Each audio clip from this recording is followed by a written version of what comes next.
آج حالات تمہارے خستہ ہیں اور گر گئے ہیں، اس لیے ہر کوئی تمہارے اوپر سے گزرنے کی کوشش کر رہا ہے۔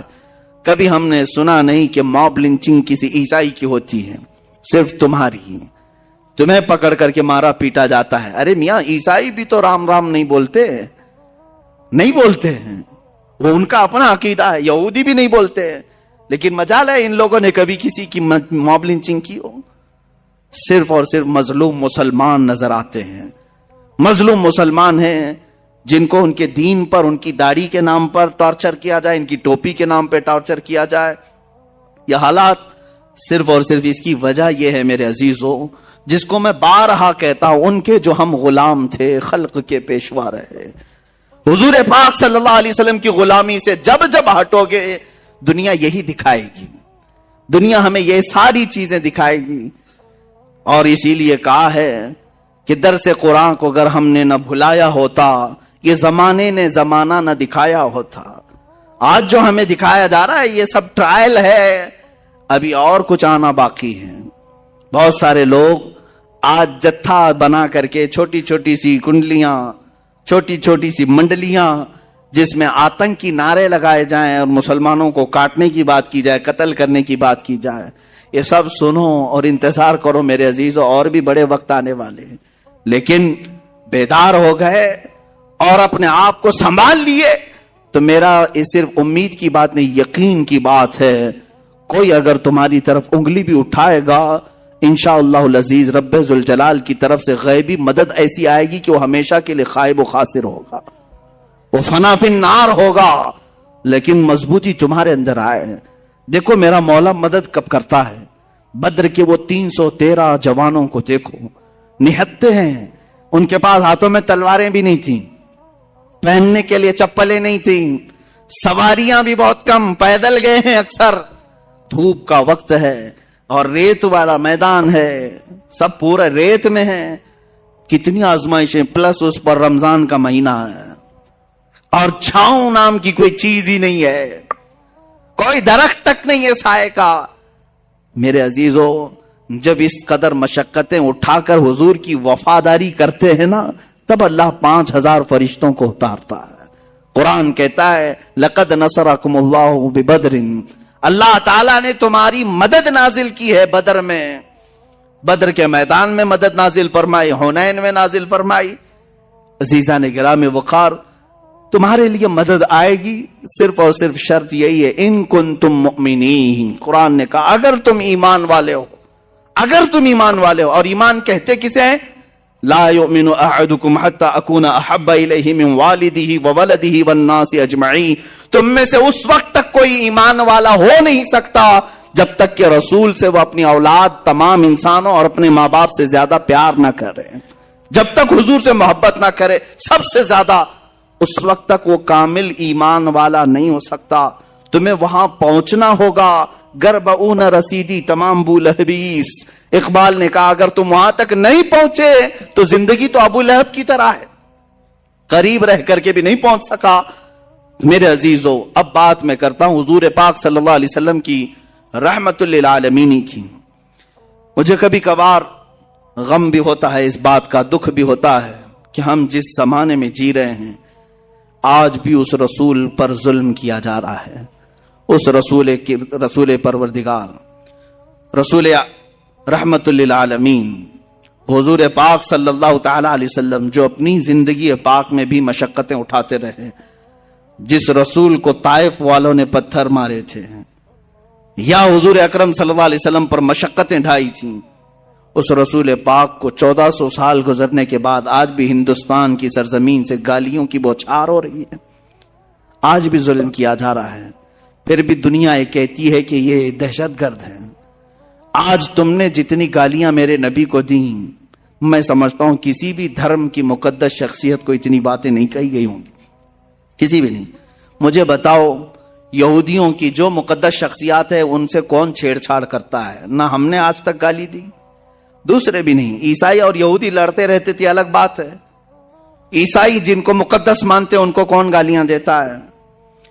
پلس ہندو جن کو مقدس مانتے ہیں، ہم کہاں انہیں گالیاں دیتے ہیں؟ لیکن ایک مظلوم شخصیت ہے رسول مختار صلی اللہ علیہ وسلم کی، آج بھی دنیا اپنے نشانے پر رکھی ہوئی ہے. کارٹون بنانا ہے انہیں کوئی دوسرا نہیں ملتا, رسول کی ذات ملتی ہے. انہیں مسخرہ کرنا ہے, جوک بنانا ہے, حضور کی ذات ملتی ہے. انہیں گالیاں بھپکیاں دینا ہے, حضور کی ذات ملتی ہے. آج کتنے کمزور ہو گئے یہ کروڑوں مسلمان, کتنے کمزور ہو گئے کروڑوں مسلمان. وہ عروہ بن مسعود کی بات مجھے یاد آتی ہے, جس کو قاصد بنا کر کے لوگوں نے بھیجا تھا کہ جاؤ دیکھاؤ محمد نے کتنی طاقت جمع کی. عروہ بن مسعود یہ قاصد بن کر کے آئے تھے دشمنوں کی طرف سے, اور حضور صلی اللہ علیہ وسلم کی طاقت دیکھنے آئے تھے کہ یہ للکارتے ہیں کیسر و کسرا کو بھی, سپر پاور کو بھی, ہے کتنی ان کے پاس طاقت. کیا دیکھا تھا انہوں نے, کیا دیکھا تھا؟ جنگی ہتھیار دیکھا تھا حضور کے ساتھ, صحابہ کے ساتھ بہت بڑے ہتھیار دیکھے تھے؟ نہیں, بلکہ وہ کہتے میں نے دیکھا مغرب کی اذان ہوئی, محمد صلی اللہ علیہ وسلم وضو کے لیے نکلے ہیں, وضو کا پانی لایا گیا, وضو جیسی کرنے لگے صحابہ ارد گرد ایسے جمع ہو گئے اتنی بڑی تعداد میں. وہ محمد صلی اللہ علیہ وسلم وضو کے لیے ہاتھ دھوتے ہیں, کلی کرتے ہیں, ناک میں پانی چڑھاتے ہیں, چہرہ دھوتے ہیں. وہ عروہ بن مسعود دور کھڑے ہو کر دیکھ رہے ہیں اور کہتے ہیں میں نے دیکھا حضور کے جتنے صحابہ ہیں وہ کوئی اپنا دامن سامنے کیا ہے, کوئی ہاتھ سامنے کیا ہے, حضور کے چہرے کے پانی کو سب اپنے ہاتھوں میں لیتے ہیں, کوئی اپنے دامن پہ لیتا ہے. ایک قطرہ بھی حضور کے وضو کا نیچے گرنے نہیں دیا صحابہ نے, یا تو اپنے دامن پر لیا یا ہاتھوں پر لیا اور چہرے پر مل لیا. جو پانی جس کو زیادہ ملا وہ اپنا پی لیا. حضور پاک صلی اللہ علیہ وسلم کا لعاب پاک بھی اگر کلی میں نکلا ہے صحابہ نے پی لیا. عروہ بن مسعود یہی دیکھ کر واپس گئے اور اپنے گرو گھنٹالوں سے کہا کہ چھوڑ دو محمد سے لڑنے کی بات. کہا کیا ہے ان کے پاس ہتھیار؟ کہا ہتھیار تو میں نے بہت نہیں دیکھا لیکن دیوانوں کی ایک فوج دیکھا ہے, ان کی تعظیم ایسے کرتے ہیں, کیسر و کسرا کے دربار میں بھی میں نے ایسی تعظیم نہیں دیکھا.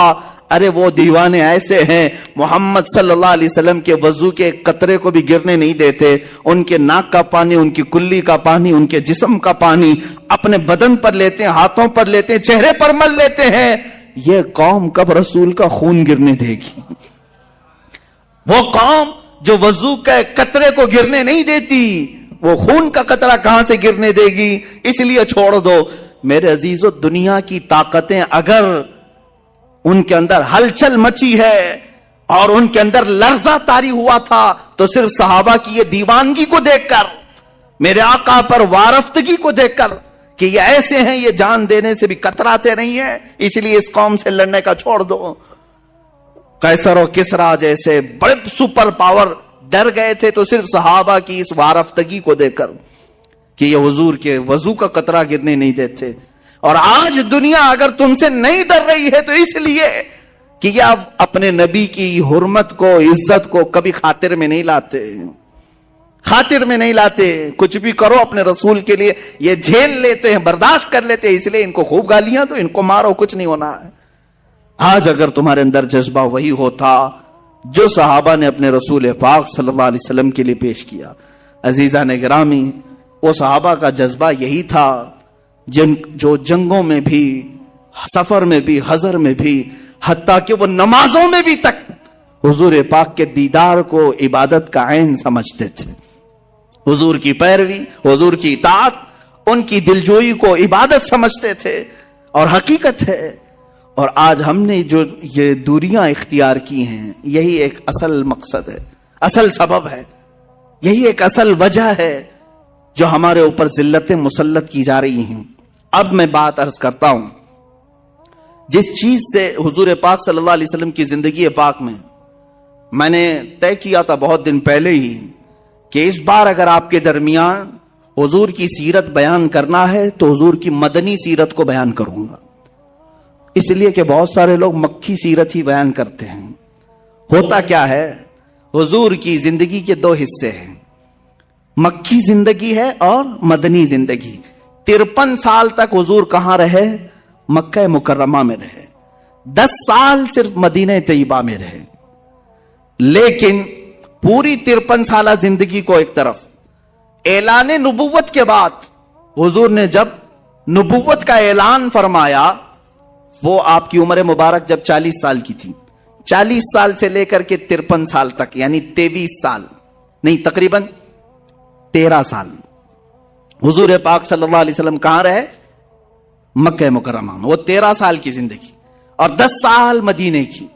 مکی زندگی کو اس لیے بہت سارے لوگ بیان کرتے ہیں کہ وہ بیان کرنے میں کچھ ہونا نہیں ہے، ہاں بس یہ ہے کہ لوگوں کے جذبات ہوں گے، رحم کا معاملہ آئے گا، ارے میرے نبی پر ایسا ہوا ایسا ہوا، مکہ والوں نے ستایا پریشان کیا، طائف والوں نے ستایا پریشان کیا، حضور کا سوشل بائیکاٹ کیا، پتے کھانے پر مجبور کیا، یہ سب مکہ میں ہوا، یہ سب مکہ میں ہوا۔ حضور صلی اللہ علیہ وسلم کے لیے کانٹے بچھائے گئے، یہ مکہ میں ہوا۔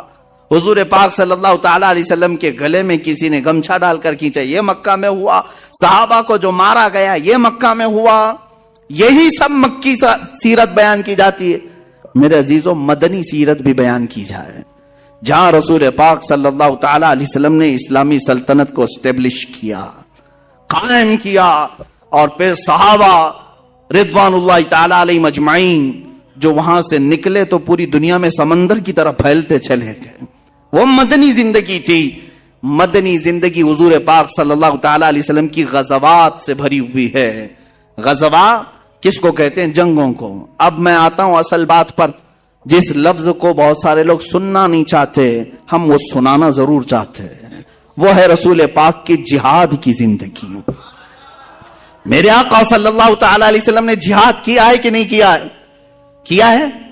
پھر حضور نے جو کیا اس لفظ کو بولنے سے آج ڈرو گے؟ پھر کہو سب کو کہ اگر لفظ جہاد سخت ہے تو پھر مجھے میرے نبی کی آدھی سیرت چھوڑنی پڑ جائے گی۔ میں ہر چیز چھوڑ سکتا ہوں، میرے نبی کی زندگی کا ایک گوشہ بھی نہیں چھوڑ سکتا۔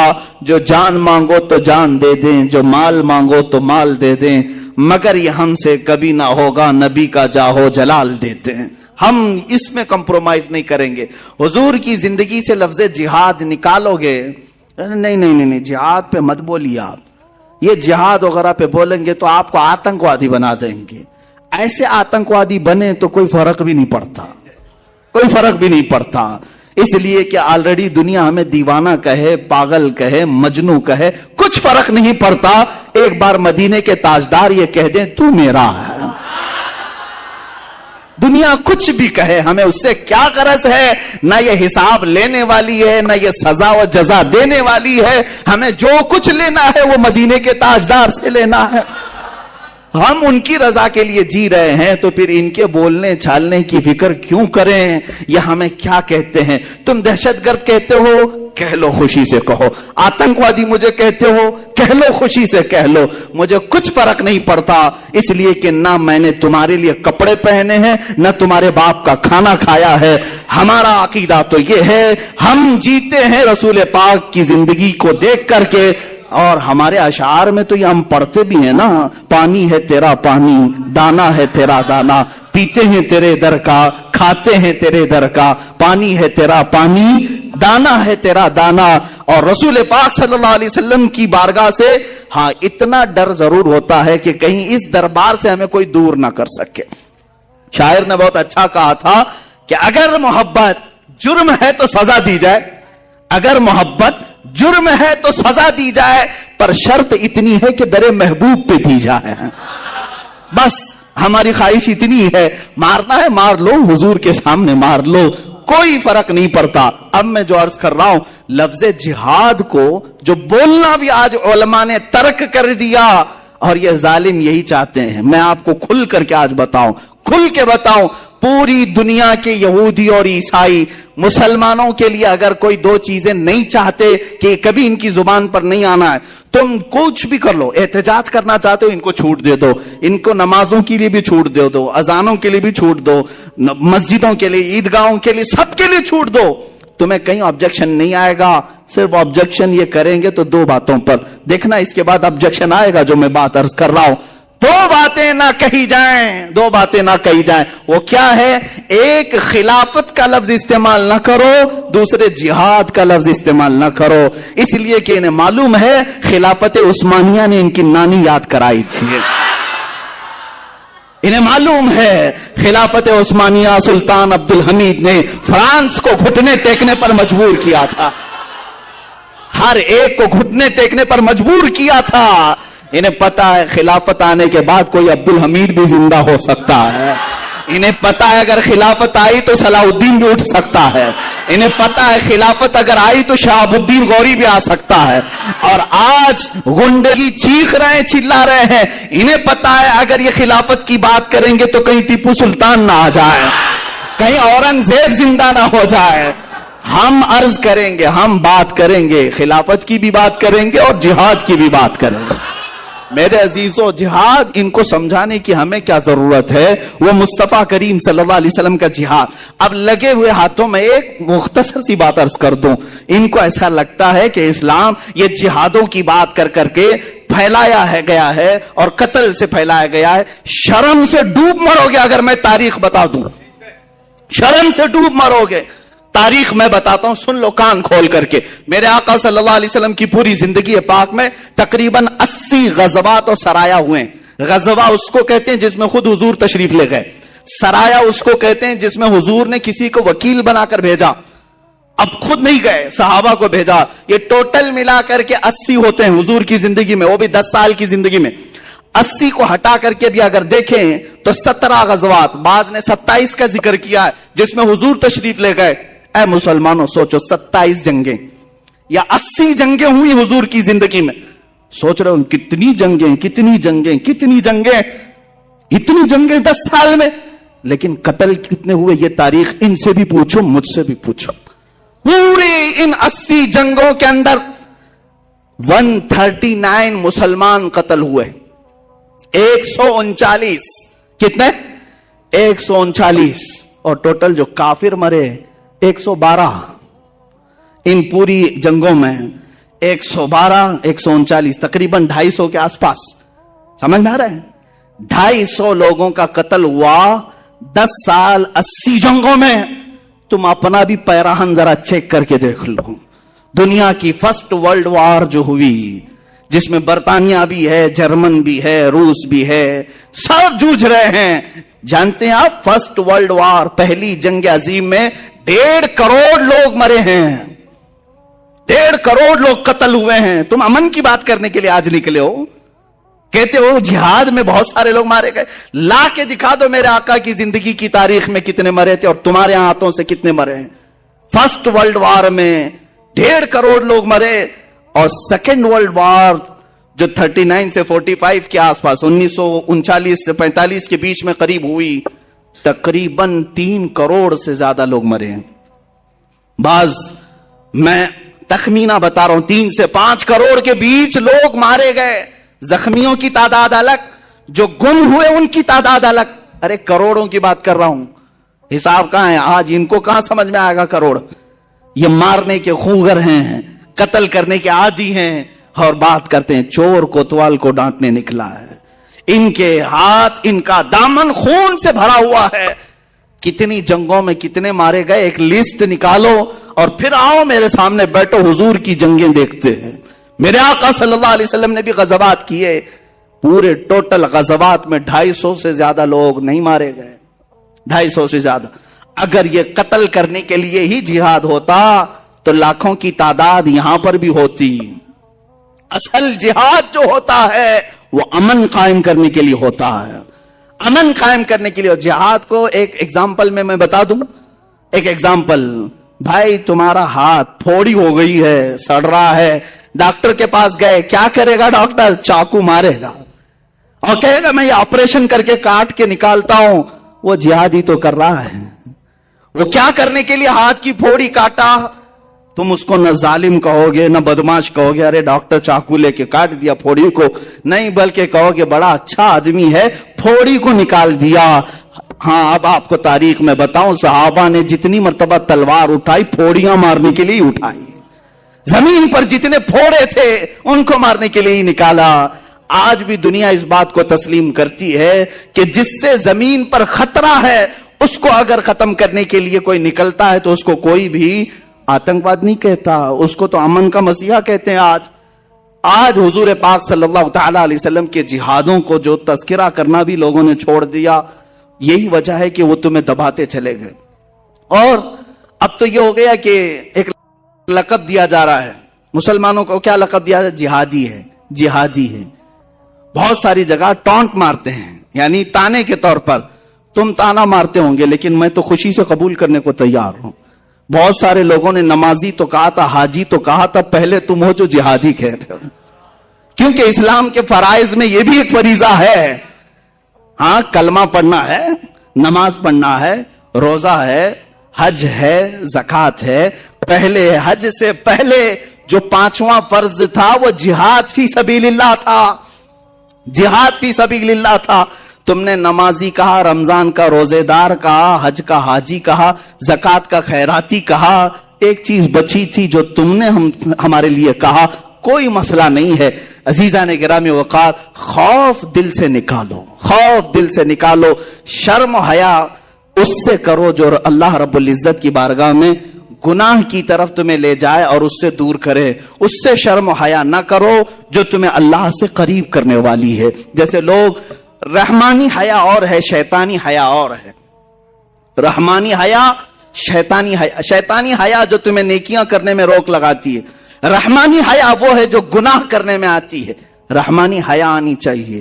تم فخر سے کہو گے کہ میں مسلمان ہوں، تم فخر سے کہو گے میں رسول پاک صلی اللہ تعالی علیہ وسلم کا غلام ہوں. اور یہی تمہاری غلامی تمہیں پھر سے عزت کے مقام پر لا سکتی ہے، پھر سے تمہیں اوپر لا سکتی ہے، عروج و ارتقاء پیدا کر سکتی ہے. اقبال نے کیا ہی بہتر کہا. انہوں نے زندگی بھر یورپ کے دورے، جرمن کے دورے، بہت ساری جگہوں پر دیکھا، اور واپس آ کر کے اپنی قوم کو جو میسج دیا وہ یہی تھا کہ محمد سے وفا تو نے تو ہم تیرے. علاج تمہارا یہی ہے، علاج تمہارا یہی ہے کہ محمد عربی صلی اللہ علیہ وسلم سے وفا کرو. ان کی زندگی پاک کا ایک ایک گوشہ ہمارے لیے رحمت سے بھرا ہوا ہے. اگر رسول پاک کے ہم روزے بیان کرتے ہیں، رسول پاک کی اگر ہم نمازیں بیان کرتے ہیں، رسول پاک کا امت کے رونا ہم بیان کرتے ہیں، رسول پاک کی عطائیں ہم بیان کرتے ہیں، رسول پاک صلی اللہ علیہ وسلم کا محبت سے لوگوں سے ملنا جلنا بیان کرتے ہیں، تو رسول پاک کا جہاد بیان کرنے میں کیا دقت ہے، کیا حرج ہے؟ اے میرے عزیزو، رسول کریم صلی اللہ تعالی علیہ وسلم نے جتنے جہاد اور غزوات میں شرکت فرمائی، آج بھی درد ہوگا کچھ لوگوں کو، تکلیف ہوگی. یہ اس لیے تکلیف ہوگی، میں آپ کو بتاؤں، بہت دنوں تک جب بیماری چڑھ جاتی ہے، کینسر جلدی جاتا نہیں، کیمو تھراپی کرنی پڑتی ہے، اور کیمو میں بہت درد ہوتا ہے. بہت سارے لوگوں نے ذہنوں پر یہ بات ڈال رکھی ہے کہ اچانک تبدیلی کی یہ بات کیسے آئے گی، کیسے ہم یہ کہیں گے آپ حضور پاک صلی اللہ علیہ وسلم کی جہاد. لفظ بدلتے ہیں، کچھ چھپا کر کے دوسرا کرتے ہیں. عزیزان گرامی، بات یہ جو کمپرومائز کی آ رہی ہے، حضور کی سیرت چھوڑ رہے ہو تم، حضور کو بیان کرنا چھوڑ رہے ہو تم. ابھی ایک گاؤں میں گیا تھا، وہاں پر ایک صاحب کان میں بولنے لگے، حضرت سب لوگ آپ کو سننے کے لیے آئے ہیں، آدھا گھنٹہ 1 گھنٹہ آپ کچھ بولیں، لیکن ایک میری ریکویسٹ ہے حضرت، یہ شہادت پہ مت بیان کیجئے، شہادت وغیرہ پہ مت بیان کیجئے. کہا کیوں؟ کہا نہیں، وہ لوگ پھر یہ سمجھیں گے کہ آپ سب کو جنگ میں لے کے چلے جائیں گے. یعنی ایسی سوچ بنی ہوئی ہے. کیا میں جنگ میں لے جانے کی بات کر رہا ہوں؟ اے میرے عزیزو، میں ان صاحب سے کہا اچھا امام حسین کی شہادت بیان کروں یا نہیں کروں؟ انہوں نے کہا نہیں، وہ تو چلتا ہے، وہ تو سننا ہی ہے ہم کو. میں کہا تم کیا خاک سنو گے؟ کربلا کی باتیں سنتے سنتے تم بزدلوں کی یہ بات ہی نہیں ہے کہ کربلا کو سنو. امام حسین کی شہادت تو سنتے ہو رو رو کر کے، لیکن اپنے گھر میں کسی حسین کو پیدا ہونے کی تمنا بھی نہیں کرتے.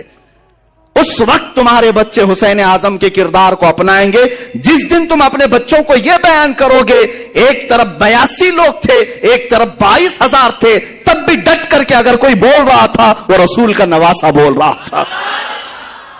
یہ کردار بتاؤ نا، یہ کردار بتاؤ. خالی یہ بتاتے ہو کہ مارے گئے، ان کے بچے توڑے گئے، کاٹے گئے. ارے یہ بتاؤ کہ 22,000 کے سامنے ڈٹ کر جو بول رہا تھا وہ حسینی کردار. آج ضرورت ہے قوم کو، آج ضرورت ہے. عاشقان مصطفیٰ کبھی نہ تعداد دیکھتے ہیں نہ طاقت دیکھتے ہیں. صدیق اکبر جیسا کوئی ہو جو 50,000 کے مجمع میں بھی جا کر کے یہودی کو گستاخی خدا پر تھپڑ رسید کر سکتے ہیں اور انہیں خوف نہیں اس بات کا کہ 50,000 لوگ مجھے ماریں گے، نہیں، بلکہ یہودیوں کے مجمع میں اس کو پکڑ لیا کہ تو میرے رب کی شان میں کیسے گستاخی کر رہا ہے۔ اس نے مارا نہیں، حضور کی بارگاہ میں ان کو پکڑ کر کے لایا اور کہا کہ ابو بکر کو کیسے تم نے پرورش کیا، تربیت کیا، یہ تو مجھے تھپڑ رسید کیا سارے لوگوں کے سامنے۔ یہودیوں کا عالم شکایت لے کر آیا، حضور نے پوچھا ابو بکر کیسے تم نے مار دیا اتنے بڑے مجمع میں؟ کہا اے اللہ کے نبی، یہ رب کی شان میں گستاخی کر رہا تھا، یہ کہہ رہا تھا مسلمانوں کا خدا غریب ہے، مسلمانوں سے قرضہ لیتا ہے۔ اس یہودی نے انکار کر دیا، نہیں میں ایسا نہیں کہہ رہا تھا، یہ جھوٹ بول رہے ہیں، میں تو کہہ رہا تھا خدا بڑا غنی ہے، مسلمان فقیر ہیں، میں خدا کی شان بیان کر رہا تھا۔ بدل دیا، اور اس جھوٹے کی گواہی میں سارے یہودی جھوٹے بھی کھڑے ہو گئے، سب کہنے لگے ہاں ہمارے عالم صاحب تو ایسے ہی کہہ رہے تھے، ایسے ہی کہہ رہے تھے۔ جب ایک جھوٹا کھڑا ہوتا ہے تو اس کے ساتھ بہت سارے جھوٹے بھی کھڑے ہوتے، جو کہہ رہا ہے وہ سب صحیح کہہ رہا ہے۔ جیسے آج ہم اپنے ملک میں دیکھ رہے ہیں، ایک پاگل بولتا رہتا ہے اور بہت سارے انت بخت کہتے ہیں سب صحیح کہہ رہا ہے، سب صحیح کہہ رہا ہے۔ ارے یہ تمہیں چوہا بنا دے تو بھی صحیح ہے، کتا بنا دے تو بھی صحیح ہے، گدھا بنائے تو بھی صحیح ہے۔ خیر یہودیوں کی یہی صفت تھی، سب جھوٹی گواہی دی ہے۔ حضور نے فرمایا ابو بکر تمہارے پاس بھی کوئی گواہ ہے کہ تم نے گستاخی خدا سنا اور مارا؟ کہا میں اکیلا تھا، کوئی نہیں ہے۔ حضور پاک صلی اللہ تعالی علیہ وسلم نے، اب فیصلہ جو کیا جاتا ہے وہ ایویڈنس کے اوپر کیا جاتا ہے نا، آدھار ثبوتوں کے آدھار پہ کیا جاتا ہے، لیکن میرے عزیزو اسی وقت قرآن کی آیت نازل ہوئی، اللہ نے آیت نازل کی، لقد سمع اللہ قول الذین قالوا ان اللہ فقیر ونحن اغنیاء، بے شک اللہ نے سن لیا ہے ان کی بات کہ یہ کہہ رہے تھے کہ اللہ فقیر ہے اور ہم غنی ہیں۔ ابو بکر صدیق کی گواہی دینے پر کون آیا؟ خود خالق کائنات آیا۔ جب حق بات پر کوئی ڈٹ جائے تو اس کی حمایت اللہ کی طرف سے آتی ہے، رب ذوالجلال کی طرف سے آتی ہے، رسول مختار کی طرف سے آتی ہے۔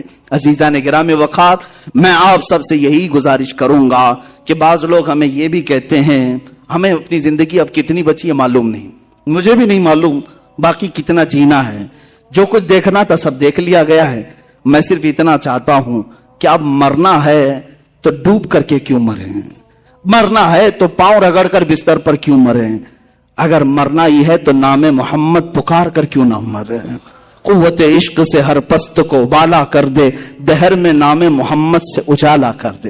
ہم نے یہ سنا ہے ہم سے پہلے بھی لوگ مارے گئے ہیں، ہم سے پہلے بھی لوگ کاٹے گئے ہیں، ہم سے پہلے بھی لوگ قتل کیے گئے ہیں، کچھ ایسے بھی عاشق ہیں جن کو دار پر چڑھایا گیا ہے، پھانسی کے پھندے پر لٹکایا گیا ہے، لیکن وہ اب تک ہمارے مجمع سے مرے نہیں ہیں، اب بھی ان کا تذکرہ آتا ہے تو ہم کہتے ہیں ایک کفایت علی کافی تھا جو پکارتا تھا کوئی گل باقی رہے گا نہ چمن رہ جائے گا، پر رسول اللہ کا دین حسن رہ جائے گا، بلبلیں اڑ جائیں گی سونا چمن رہ جائے گا۔ اور اسی نے یہ پکار کر کے کہا تھا سب فنا ہو جائیں گے حشر تک لیکن کافی نعت حضرت کا زبانوں پر چلن رہ جائے گا۔ مارا ہے نا، ان کو قتل کیا ہے۔ کفایت علی کافی مجاہد آزادی ہیں، آزادی کا دن آ رہا ہے 15 اگست، اس سے پہلے میں اپنا کفارہ ادا کر لوں۔ اس علامہ کفایت علی کافی کو مراد آباد کے چوراہے پر پھانسی دی گئی، مر گئے، ختم ہو گئے۔ ارے تمہاری نظروں میں مرے ہوں گے، تمہاری نظروں میں قتل ہوئے ہوں گے، لیکن مولا تعالیٰ نے آج تک ہمارے دلوں میں زندہ رکھا ہے۔ ہاں اب نتیجہ میں آپ کو بتاتا ہوں، جو لوگ مائنورٹی اور میجورٹی کے فرق کو گناتے رہتے ہیں، بار بار مصلحتوں کی بات کرتے ہیں، چند مہینے پہلے میں نے آواز لگائی تھی اٹھو نام مصطفیٰ پر اٹھو، حضور کے لیے اٹھو اور اپنی آوازیں بلند کرو، چاہے تم گھر کے 4 فرد بھی کیوں نہ ہو۔ مدینے کی ایک عورت 1.5 سال کا بچہ حضور کے لیے لا سکتی ہے تو ہماری یہ جوان کس کام کے ہیں؟ ہم نام مصطفیٰ کے لیے آواز ضرور اٹھائیں گے، لیکن کچھ علماء کچھ دانشوروں نے یہ کہا تھا نہیں مولانا، حالات ایسے ہیں کہ ہم اقلیت میں ہیں، مائنورٹی ہے، ہماری تعداد کم ہے۔ پھر مجھے یہ بات آ جاتی ہے بڑے ادب سے، مارے بڑوں کی بارگاہ میں بڑے ادب سے، ہم بدر کی تاریخ دیکھتے ہیں وہاں بھی ہم مائنورٹی میں تھے، احد میں دیکھتے ہیں وہاں بھی مائنورٹی میں تھے، خندق میں دیکھتے ہیں وہاں بھی مائنورٹی میں تھے۔ سب سے بڑی بات تو یہ ہے کہ کربلا میں جتنی مائنورٹی میں تھے اتنے کبھی نہیں تھے، ایک طرف 82 ہے دوسری طرف 22,000 اس کو کون سی مائنورٹی میجورٹی کہا جائے؟ اس وقت حسین اعظم کو کوئی مشورہ دینے والا ایسا کیوں نہیں آیا؟ آپ بہت کم تعداد میں گھر میں بیٹھے 22,000 کا کہاں مقابلہ کریں گے؟ حسین اعظم جانتے تھے آج میں 82 کو لے کر جاؤں گا، ہو سکتا ہے میرے بچے قتل ہو جائیں، ہو سکتا ہے میرا خاندان تباہ ہو جائے، لیکن حسین کو یہ معلوم تھا قیامت تک اگر جھنڈا لہرائے گا تو حسین کا لہرائے گا۔ کہاں ہے یزید؟ نہ قبر معلوم، نہ تخت معلوم، نہ گھر معلوم، نہ اولاد معلوم۔ ہاں ناجائز اولاد ہو سکتی ہے لیکن اب تک نسل پتہ نہیں ہے، لیکن حسینی سادات ہر چپے چپے میں نظر آتے ہیں۔ جس کے بچوں کو تم نے چن چن کر کے مارا تھا، آج آؤ میرے ساتھ نکلو، پوری دنیا کے ہر شہر میں کوئی حسینی سید زادہ ضرور دکھے گا، حسینی سید زادہ ضرور ملے گا جو رسول پاک کی خوشبوئیں لوگوں میں بانٹ رہا ہے، آج بھی بانٹ رہے ہیں، سادات کی کمی نہیں ہوئی۔ تو اس کا مطلب یہ نکلا مائنورٹی میں ہو تو کوئی فرق نہیں پڑتا، تھوڑی دیر کے لیے اگر جان جاتی ہے تو جانے دو، اس لیے کہ اسلام زندہ ہوتا ہے ہر کربلا کے بعد، اسلام زندہ ہوتا ہے ہر کربلا کے بعد۔ اے نوجوانوں، تمہاری اگر اللہ تعالیٰ نے امانت کے طور پر جانیں دی ہیں، خون دیا ہے، اس نے تمہیں بچپن سے پالا، ماں کی گود میں پالا، جوانی میں پالا، تمہاری حفاظت کی، مفت سانسیں دی، رزق دیا، ہوا دیا، سب کچھ دیا، اگر اس کے دین کی خاطر یہ چھوٹی سی جان کا نذرانہ اگر چلا جائے تو کیا فرق پڑتا ہے؟ اگر ہمارے اندر عشق ہو تو ویسا ہونا چاہیے جیسے بریلی کے تاجدار کا ہو، جس نے یہ کہا تھا کروں تیرے نام پہ جاں فدا، نہ بس ایک جاں دو جہاں فدا۔ اعلیٰ حضرت کیا کہتے ہیں؟ کروں تیرے نام پر جان فدا یا رسول اللہ، میں اپنی جان قربان کرتا ہوں، نہ بس ایک جاں دو جہاں فدا یا رسول اللہ، دو جہاں بھی میں آپ پر فدا کر دوں گا، دو جہاں سے بھی نہیں جی بھرا، کروں کیا کروڑوں جہاں نہیں، میں فدا کرنا چاہتا ہوں پورے جہانوں کو، دو ہی جہان ہے مشہور یا رسول اللہ، اگر کروڑوں جہان ہوتے تو سب آپ پر وار دیے جاتے۔ یہ ہے عشق، یہ ہے محبت۔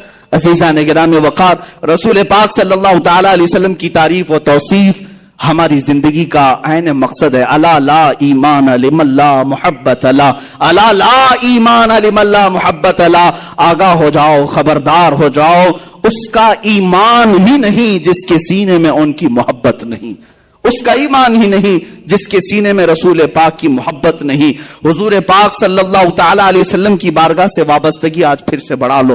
دنیا تمہارے تماشے دیکھنے کو کھڑی ہے، دنیا تمہیں برے انجام تک لے جانے کے لیے کھڑی ہے، لیکن چاہے پوری دنیا ایک طرف ہو جائے، میرا یہ وجدان نہیں، یقین کہتا ہے اگر مصطفیٰ کے قدموں سے وابستہ ہوئے ہم چند مارے جا سکتے ہیں، توڑے جا سکتے ہیں، کاٹے جا سکتے ہیں، قید کیے جا سکتے ہیں، لیکن ایک وقت آئے گا جس کو شاعر نے کہا ہے کچھ دیر کی خاموشی ہے پھر شور آئے گا، کچھ دیر کی خاموشی ہے پھر شور آئے گا، آج تمہارا وقت ہے ہمارا دور آئے گا، انشاءاللہ آج تمہارا وقت ہے ہمارا دور آئے گا۔ تم اپنی یہ ہلکی ہلکی نلکیوں سے جو پکار کر کہتے ہو ہم ان کو کاٹیں گے ان کو کاٹیں گے، انتظار کرو، ایک دن وہ ہنٹر بھی آئے گا جس دن تمہاری گردن پر رکھ کر کے یہ کہا جائے گا تم یہ کہتے ہو ان ملاؤں کو کاٹیں گے، یہ رام رام چلائیں گے، ارے خبیثو تمہیں پتہ نہیں، ہماری نس نس کو کاٹو، ہم اللہ اکبر ہی کہیں، اللہ اکبر کی ہی صدا لگائیں گے۔ تم کیا سمجھتے ہو ہم جان سے مارے جانے کے خوف میں پکار لیں گے اور ہم اپنے دین و ایمان کا سودا کر لیں گے؟ ہم تو بلال حبشی کی سیرت کو پڑھنے والے ان کے وارثین میں سے ہیں، ہم خباب بن الارت اور خبیب بن عدی کو پڑھے ہوئے لوگ ہیں، ہم خالد بن ولید کے پیروکار ہیں، ہم صلاح الدین کے پیروکار ہیں، ہم شہاب الدین کے پیروکار ہیں۔ ہاں جس نام سے تم سب سے زیادہ چڑھتے ہو ہم اسی اورنگزیب کے پیروکار ہیں۔ الحمدللہ ایمان ہے ہمارے ساتھ، ہم بڑھ چڑھ کر کے کہیں گے، کوئی کمپرومائز نہیں، اس لیے کہ قرآن نے ہمیں یہ سکھایا ہے ہوا سماکم المسلمین، وہ اللہ ہے جس نے تمہارا نام مسلمان رکھا۔ تمہارا باپ نام رکھتا ہے تو فخر سے کہتے ہو میرا نام احمد ہے، میرا نام فلاں ہے، ارے میرا نام مسلمان اللہ نے رکھا ہے، اللہ نے رکھا ہے، میں اس پر کمپرومائز کیوں کہوں؟ میں اگر کہیں پر بھی ہوں، کسی بھی جگہ ہوں، بازار میں بیٹھا ہوں، تخت پر بیٹھا ہوں، انشاءاللہ العزیز یہی کہا جائے گا کہ میں مسلمان ہوں، مسلمان رہوں گا انشاءاللہ العزیز۔ عزیزان گرامی، آخر میں مصطفیٰ کریم صلی اللہ علیہ وسلم کے دربار سے جوڑتے ہوئے دو چند نصیحتیں ضرور عرض کر جاتا ہوں۔ حالات اب ایسے نہیں ہیں کہ میں لمبی لمبی تقریریں آپ کے سامنے کروں، مختصر چیزوں میں تمہیں اشاروں میں سمجھا دوں۔ جن دو باتوں کا تذکرہ میں نے کیا، یہ جس سے انہیں سخت نفرت ہے، ان چیزوں کی طرف تم لوٹ آؤ۔ میرا یہ یقین ہے، اللہ کے نبی کا قول سنو، دوسروں کی باتیں جھوٹی ہو سکتی ہیں مگر میرے نبی کا فرمان نہیں، جھوٹا نہیں ہو سکتا۔ اذا ترکتم الجہاد، حضور پاک صلی اللہ علیہ وسلم فرماتے، ورضیتم بالزرع، جب تم جہاد کو ترک کر چکے ہو اور کھیتی باڑی میں مصروف ہو گئے، حضور پاک صلی اللہ علیہ وسلم فرماتے ہیں صلت اللہ علیکم ذلتن، اللہ تعالیٰ تم پر ایسی ذلت طاری کر دے گا کہ وہ ہٹے گی نہیں۔ پھر پوچھا گیا کب یہ ذلت جائے گی؟ میرے آقا فرماتے ہیں اس چیز پر واپس آ جاؤ جس چیز کو تم چھوڑ کے نکلے تھے، وہیں واپس آ جاؤ۔ ہاں ایک بات یاد رکھیں، جب ہمارے ہاتھ میں لکڑی تھی ہم پہاڑ چڑھ رہے تھے۔ ایک پہاڑ ایسا ہے جہاں پر بندر بہت پریشان کرتے، بہت پریشان، لکڑی لے کر کے جاتے ہیں۔ حاجی ملنگ کا پہاڑ ہے، بہت سارے لوگ جب زیارت کے لیے جاتے ہیں تو لکڑی لے کے جاتے ہیں۔ سفر کا اتفاق ہوا، لکڑی چھوٹ گئی، بندر پریشان کرتے ہیں ادھر ادھر سے، اور کوئی تھیلی کھینچ رہا ہے، کوئی ادھر آ رہا ہے، بہت سخت قسم کے بندر ہے۔ پھر لوگوں نے کہا کہ نہیں یہ رہنا ضروری ہے، کہا وہاں نیچے چھوٹی ہے، کہا چلتے ہیں واپس لے کے آئے، نہیں تو پورا سفر یہ ستائیں گے۔ واپس جا کر کے لانا پڑا، اور جب ٹیک ٹیک کر کے چڑھتے تھے تو بندر ویسے ہی دور رہتے تھے۔ یہ ہم نے اس دن سیکھا کہ جب تک ہماری اصل چیز ہمارے پاس نہیں آتی یہ بندر بہت پریشان کرتے ہیں۔ محبت مصطفیٰ صلی اللہ تعالی علیہ وسلم کی لاٹھی تمہارے پاس ہو، رسول پاک صلی اللہ علیہ وسلم پر قربان ہونے کا جذبہ تمہارے ساتھ ہو، پھر دیکھنا یہ بندر دور سے ہی منہ بسار سکتے ہیں، منہ پسار تو سکتے ہیں لیکن تمہیں چھو نہیں سکتے، تمہیں ٹچ نہیں کر سکتے۔ ہاں اتنی بات ہے کہ میں نے اپنی زندگی میں بہت کچھ نہیں دیکھا، بہت کچھ، لیکن چند چیزیں ہمیں حالات نے سمجھا دیا۔ پہلے اتنا یقین ہو سکتا ہے کمزور ہو، لیکن اب یقین کا درجہ بڑھتا چلا جاتا ہے۔ چند مہینوں سے ہمارے پیچھے ہر طاقت لگا دی گئی جانچ پڑتال کے لیے، ڈھونڈو اس کے پیچھے کون کون سی طاقتیں ہیں۔ میرے پیچھے کہاں سے کہاں چیکنگ کرائی گئی، کچھ اپنے لوگ بھی پیچھے پڑے ہیں، کچھ ان کے بھی پیچھے پڑے ہیں، ہر طرح کے لوگ اوپر سے لے کر نیچے تک اسکوٹنی کے لیے ٹیم بنا کر بھیجے، دیکھو اس کے پیچھے کتنی پراپرٹی ہے، کتنی جائیداد ہے، کون کون بیکنگ کرتا ہے، کتنے سیٹ لوگ ساتھ میں ہے، کتنے نیتا لوگ ساتھ میں ہے۔ 3 مہینے ہو گئے اب تک کچھ نہیں ملا۔ اور اس کے بعد جس صاحب نے مجھے میسج دیا تھا کہ مفتی صاحب یہ سب چیکنگ چل رہی ہے، کون کون بیکنگ کرتا ہے اس کو اٹھایا جائے گا، ہم نے کہا جاؤ انہیں بھی میسج دے دو، پوری زندگی تم ناک رگڑ لو گے، نہیں ملے گا تمہیں۔ کون بیکنگ کر رہا ہے؟ نہیں ملے گا۔ ارے یہاں کیا ملے گا، ہمارا تو یقین قیامت کے دن کے لیے ہے۔ ڈھونڈا ہی کریں صدر قیامت کے سپاہی، وہ کس کو ملے جو تیرے دامن میں چھپا ہو، جس کی بیکنگ تاجدار مدینہ کی طرف سے ہو۔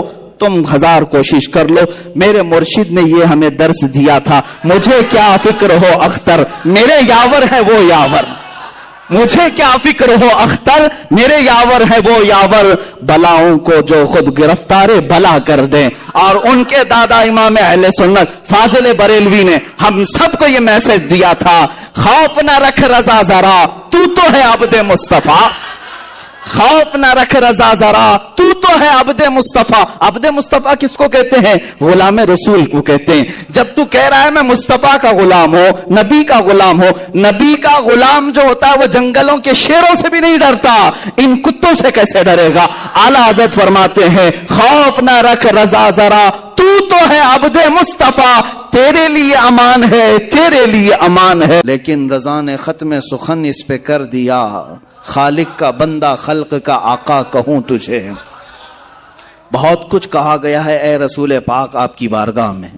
جب جبرائیل نے یہ کہہ دیا آفاق کہا گردیدہ ام بسیار خوبہ دیدہ ام، میں نے کائنات کے ہر ذرے کو چھان لیا ہے، ہر زمین کے حصے کو دیکھ لیا اور بہت اچھے اچھوں کو دیکھا، وہ لیکن تو چیزیں دیگری یا رسول اللہ، اے اللہ کے رسول آپ ہی تو ایک الگ ہی چیز ہیں جس کا نہ کوئی مثل ہے نہ کوئی مثیل ہے.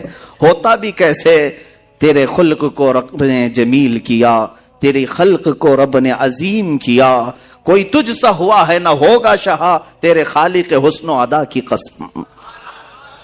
کوئی تجھ سا ہوا ہے نہ ہوگا شہا، تیرے خالق حسن و ادا کی قسم.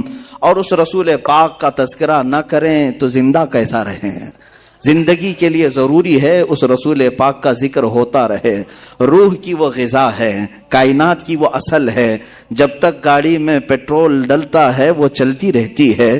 مسلمان کی زندگی اگر چلتی ہے تو روح انسان، روح مسلمان محمد عربی صلی اللہ علیہ وسلم کے تذکرہ خیر سے چلتی ہے. میرے آقا کی محبت کے نغمے ہمارے دلوں کو جلا بخشتے ہیں. اور کیوں نہ ہم کریں؟ اس لیے کہ ہمارا ہی عقیدہ ہے یہ، وہ جو نہ تھے تو کچھ نہ تھا، وہ جو نہ ہو تو کچھ نہ ہو. جان ہے وہ جہان کی، جان ہے تو جہان ہے. اگر رسول پاک کا تذکرہ نہ ہو تو پھر نہ ہم ہیں نہ تم ہو. اقبال نے اسی لیے کہا ہے بلبل کا ترنم بھی نہ ہو اور کلیوں کا تبسم بھی نہ ہو، بزم توحید میں تم نہ ہو تو کچھ بھی نہ ہو. حضور پاک صلی اللہ تعالی علیہ وسلم کی ذات اگر نہ ہو تو پھر کائنات کا کوئی ذرہ نہیں ہے. جن چیزوں کو آپ دیکھیں ان میں نور اگر آج ہے تو وہ برکت رسول اللہ کی ہے. اور تمام مداحان رسول نے اپنی اپنی زندگیاں صرف کر دیں، قلم ٹوٹ گئے، سیاہیاں سوکھ گئیں. رسول پاک صلی اللہ علیہ وسلم کی بارگاہ میں کبھی سعدی شیرازی نے پکار کر کے کہا بلغ العلا بکمالہ کشفت دجا بجمالہ حسنت جمیع خصالہ صلو علیہ وآلہ. کہیں سے ادیب لائل پوری نے کہا تیرے عشق کے رنگ میں رنگ جائیں میرے یار. یہ تمام اشعار جب عاشق اپنے مدح کرتے ہیں رسول پاک کی، ان کی زبانوں سے نکلتا رہا. بریلی کے تاجدار نے بھی کہا سرور کہوں کہ مالک و مولا کہوں تجھے، باغ خلیل کا گل زیبا کہوں تجھے. اے جان جان میں جس میں اے جان جان میں جان تجلا کہوں تجھے، حیران ہوں میرے شاہ میں کیا کیا کہوں تجھے. میں چند مصرے پڑھ رہا ہوں، پورے اشعار پڑھنے کی عادت بھی نہیں ہے. تھوڑے سے صرف اس لیے کہہ رہا ہوں کہ دنیا بھر کے مداحوں نے میرے آقا کی شان میں قصیدے لکھے اور قلم توڑ دیے اور ان کی سیاہیاں سوکھ گئی. بریلی کے تاجدار سے اوپر ہم چلتے ہیں، پھر دیکھتے ہیں کس نے کیا کیا کہا. تو پھر ہمیں ملا بوسیری نے کہا مولا یا صلی وسلم دائما ابدا علی حبیبک خیر الخلق کلہم هو الحبیب الذی ترجا شفاعته لکل حول من الاحوال مقتہم. اس قصیدے میں تو 170 اشعار ایسے ہیں جس میں ہر عضو رسول کی تعریف کر دی. حضور کے سفر کی تعریف الگ، معراج کی تعریف الگ، حضور کی پیدائش کی تعریف الگ، خاندان کی تعریف الگ، معجزات کی تعریف الگ، ساری چیزیں بیان کر دی. اخیر میں یوں کہا یا رب بالمصطفیٰ بلغ مقاصدنا واغفر لنا ما مضى یا واسع الکرم.